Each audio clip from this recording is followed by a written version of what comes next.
සුබ දවසක් වේවා මගේ ආදරණීය යාළුවනේ.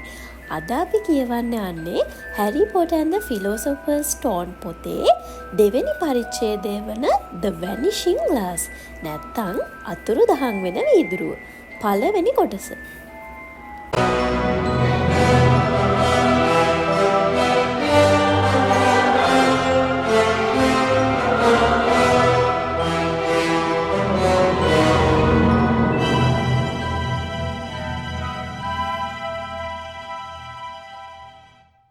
ඩර්ස්ලිලා උදේ අවදි වෙලා දොර අරිද්දි දොරකට තියලා ගිහින් තිබුණු පුංචි හැරීව හම්බ වෙලා හරියටම අවුරුදු 10ක් ගත වෙලා ගිහින්.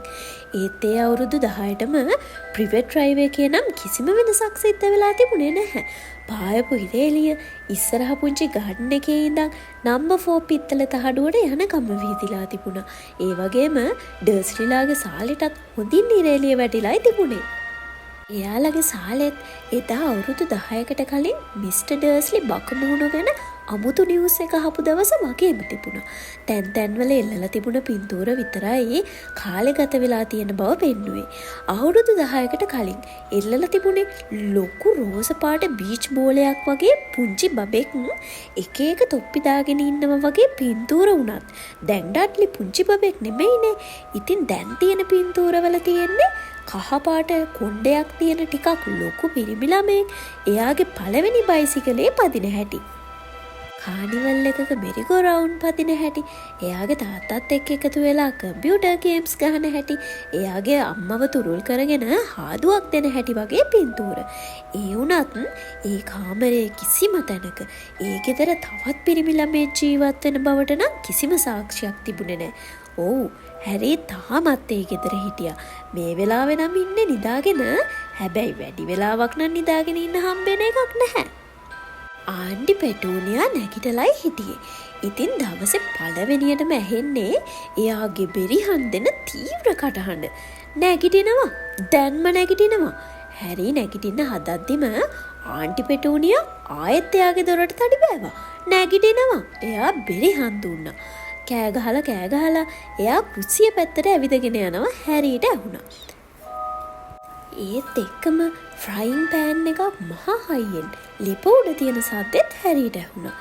ආපහු ඇඳේ මුලින් අතට හැරිලා එයා රෑ දැකපු හීනේ මතක් කරන්න උත්සාහ කළා. ඇත්තට මේක හොඳ හීනයක්. ඒ හීනේ පියාඹන මොටර් බයික් එකකුත් තිබුණා. ඒ වගේම හීනයක් කාලෙකට කලිනුත් දැක්කා වගේ ෆීලිං එකක් හැරීට ආවා. ආන්ටි පෙටූනියා ආපහු හැරීගේ දොර ළඟට ආවා. තාමත් නැගිට්ටේ නැද්ද? එයා කෑ ගැහුවා. නැගිටින්න හදන්නේ හැරි කිව්වා. හොඳයි ඉක්මනට නැගිටිනවා. නැගිටලා ලිප උඩ තියෙන බේකන් ටික බලනවා. එකක්වත් පුච්චනවා හැම නෙමෙයි. අද ඩඩ්ලිගේ බර්ත්ඩේ එක නිසා හැමදේම හරියට තියෙන්නයි මට ඕනි.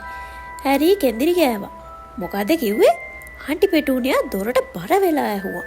මුකුත් නෑ හැරි කිව්වා. ඩඩ්ලිගේ බර්ත්ඩේ එක කොහොම අමතක වෙන්නද? හැරි හෙමින් ඇඳෙන් නැගිටලා එයාගේ මේස් දෙක හෙව්වා. ඒක තිබුණේ ඇඳ යට. එක මේස් එකක එල්ලිලා හිටිය මකුළු එක්වත් ගසලා දාලා හැරි මේ මේස් දෙක දාගත්තා. හැරිට මකුළුවෝ නම් හොඳට පුරුදුයි. මොකද පඩිපෙළ යට තිබුණ කබඩ් එකේ උන් පිරීලා හිටියා. ඒ වගේම හැරිගේ නිදන කාමරයේ උනත් ඒ කබඩ් එකම තමයි. හැරි ඇඳුමක් දාගෙන කෙලින්ම කුස්සියට ඇවිදගෙන ගියා. කුස්සියේ මේසේ ඩඩ්ලිගේ බර්ත්ඩේ ගිෆ්ට්ස් වලින් සම්පූර්ණයෙන්ම වගේ වැහිලායි තිබුණේ. ඩඩ්ලි ඉල්ල හිටිය අලුත්ම කම්පියුටර් ගේම් එකත් එයාට ලැබිලා තිබුණා. දෙවෙනි ටීවී එකයි රේසින් බයික් එකයි ගැන කතා නොකරෙමුකෝ. ඇත්තටම ඩඩ්ලිට ඒ රේසින් බයික් එක මොකට ඕනි වුණාද කියලා හැරීට පුදුමයි. මොකද ඩඩ්ලි කියන්නේ ගොඩක් මහත වගේම කිසිම જાතිය එක්සර්සයිස් එකක් කරන්න කැමති කෙනෙකුත් නෙමෙයි. කාට හරි අල්ලගෙන තඩි බාන වෑර. ඩඩ්ලිගේ ආසම පංචිං බෑග් එක උනේ හැරි. ඒත් ඩඩ්ලිට ගොඩක් වෙලාවට හැරිව අල්ලගන්න බැරි වෙනවා. මොකද හැරි හුඟක් වේගවත්. ඒවා මේ කළුවර කාමරේ හිර වෙලා ඉඳලම හැරිට ලැබුණ දේවල් වෙන්න ඇති. ඒත් හැරි කොහොමත් ටිකක් කෙට්ටු ඇඟක් තියෙන එයාගේ වයසට වඩා පුංචි කෙනෙක්. ඊටත් වඩා හැරීව එහෙම කෙට්ටුවට පේන්න තවත් හේතුවක් තමයි හැරීට අඳින්න උනේ ඩඩ්ලිගේ පරණ ඇඳුම්. ඉතින් හැරීට වඩා 4 ගුණයක් විතර ලොකු ළමයෙක්ගේ ඇඳුම් අඳිද්දි හැරී කොහොමත් වෙවුනේ හරිම පුංචියට. හැරීට තිබුණේ කෙට්ටු මූණක්, කැහැඩු කකුල්, කළු පාට කොණ්ඩයක් වගේම දිලිසෙන කොළ පාට ඇස් දෙකක්. ඒ වගේම එයා සෙලෝ ටේප් ගහලා යන්තමින් නටවන්න ඉන්න රවුම් කණ්ණාඩි දෙකක් දාගෙන හිටියා. හැරීගේ කණ්ණාඩි කුට්ටම ඒ තරමටම කැඩිලා තිබුණේ ඩඩ්ලි ගොඩක් වෙලාවට හැරීගේ නහයට පංච් කරන්න පුරුදු වෙලා හිටපු නිසා. එයාගේ පෙනුමේ කැමති එකම එක දේ උනේ එයාගේ නළලේ සියුම් විදියට ඇඳිලා තිබුණ අද්භූත අකුණක හැඩයේ සලකුණ. එයාට මතක ඇති කාලේ ඉඳන් මේ සලකුණ එයාගේ නළලේ තිබුණා. ඒ වගේම එයා ආන්ටි පෙටෝනියාගෙන් අහපු පළවෙනි ප්‍රශ්නේ උනේත් ඒ කැලල කොහොමද එයාට ලැබුණේ කියන එක. කාර් ක්‍රෑෂ් එකේදී ඔයාගේ අම්මයි තාත්තයි නැති උනේ ප්‍රශ්න අහන්න එපා. හැරී ඩර්ස්ලිලත් එක්ක ගෙවපු නිහඬ ජීවිතේ පළවෙනි නීතිය උනේ ඒක. හැරී බේකන් ටික අනිත් පැත්ත හරවහර වීද්දි අංකල් ඩර්ස්ලි කුස්සියට ආවා. ඔය කොණ්ඩේ බීර ගන්නවා. එයා බිරුවා සුබ උදෑසනක් කියනවා වෙනුවට. සතියකට සැරයක් විතරම අංකල් ඩර්ස්ලි එයාගේ පත්තරේට උඩින් බලලා හැරීට කොණ්ඩේ කපන්න කියලා කෑ ගහනවා.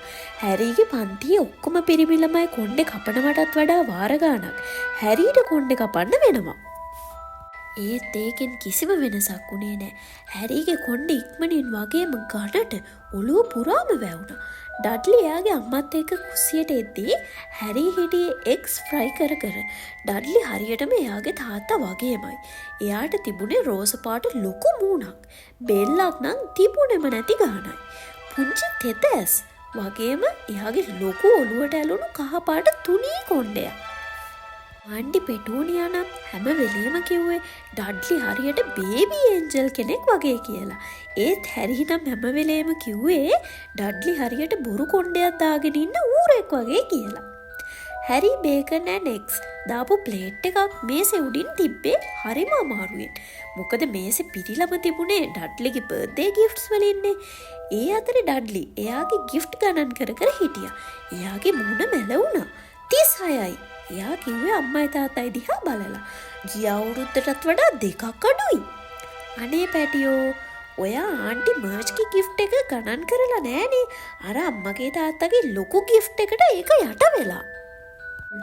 හරි එහෙනම් 37යි. ඩඩ්ලි මූණ රතු කරන්න කිව්වා. හැරී එයාගේ බේකන් ටික ඉක්මනට කාගෙන ගියේ ඩඩ්ලිට කේන්ති ගිහින් හදිසියවත් කෑම පිඟන් ටිකත් එක්කම කෑම මේසේ අනිත් පැත්තට පෙරලයි කියලා හිතලා. ආන්ටි පෙටෝනියටත් ඒ වෙන්න යන අනතුර තේරුණා වෙන්න ඇති. ඒ නිසා අනේ අපි යන ගමන් තව තෑගි දෙකක් ගමු පැටියෝ කියලා කිව්වා. ඩඩ්ලි හරිම අමාරු තීරණයක් ගන්න වගේ හුඟක් වෙලා කල්පනා කළා. හරි එහෙනම් එතකොට ඔක්කොම 39යි පැටියෝ ආන්ටි පෙටෝනියා කිව්වා. ඩඩ්ලි වාඩි වෙලා එයාට ළඟම තිබුණු තෑග්ග ළඟට ඇදලා ගන්න ගමන් කමක් නෑ කියලා කිව්වා. අංකල් වර්නන් hina වුණා. පුංචි කොල්ලට එයාගේ සල්ලිවල වටිනාකම ඕනේ. හරියට එයාගේ තාත්තා වගේමයි. නියමයි කොල්ලා. වර්නන් ඩඩ්ලිගේ කොණ්ඩේ අවුස්සන ගමන් කිව්වා. එක පාරටම රින් වෙන්න ගත්ත ෆෝන් එක ආන්සර් කරන්න ආන්ටි පෙටෝනියා ගිය අතරේ අංකල් වර්නනුයි හැරී ඩඩ්ලිගේ ගිෆ්ට් දිගාරින විදිය බලාගෙන හිටියා. රේසිං බයික් එකක්, කැමරා එකක්, රිමෝට් කන්ට්‍රෝල් එයාප්ලේන් එකක්, අලුත් කම්පියුටර් ගේම්ස් 16ක් වගේම වීඩියෝ රෙකෝඩර් එකක්.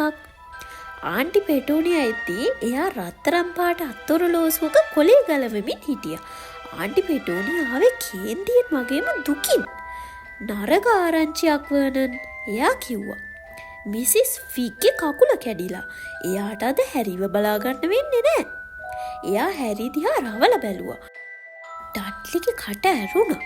ඒත් හැරීගේ හිත නම් සතුටින් නිපිලුණා.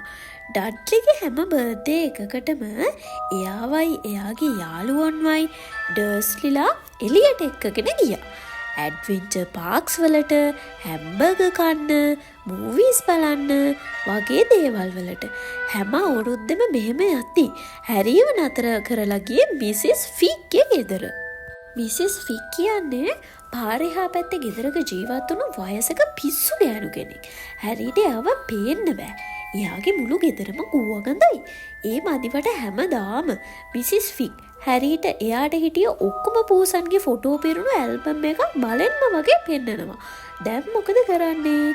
ආන්ටි පෙටූනියා හැරි දිහා රවල බැලුවේ හරියට මිසිස් ෆික්ගේ කකුල කැඩුණු එක හැරිගේ ප්ලෑන් එකක් වගේ. මිසිස් ෆික්ගේ කකුල කැඩුණ එක ගැන ඇත්තටම හැරි දුක් වෙන්න ඕන තමයි. ඒ දවසම ටිබල්, ස්නෝවි, මිස්ටර් පෝස්, ටෆි ගැන ආපහු අහගෙන ඉන්නවට වඩා මේ සිද්ධ වුණ දේ ගැන හැරි ඇත්තටම සතුටු වුණා.